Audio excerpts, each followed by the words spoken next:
Oh my god អ្នកទាំងអស់គ្នា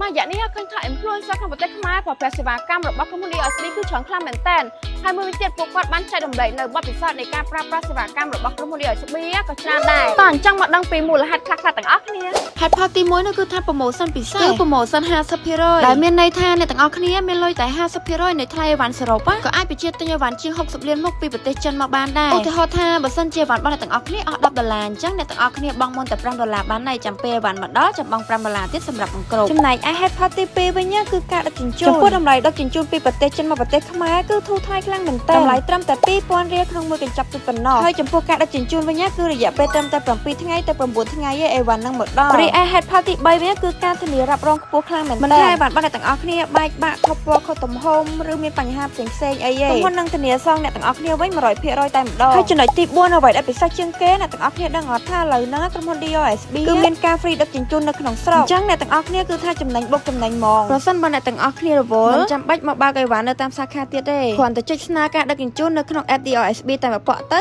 អីវ៉ាន់នឹងទៅដល់ទីតាំងរបស់អ្នកទាំងអស់គ្នាតែម្ដងអញ្ចឹងវីដេអូថ្ងៃហ្នឹងមានតែប៉ុណ្្នឹងទេចាំជួបគ្នានៅវីដេអូក្រោយទៀតបាយបាយ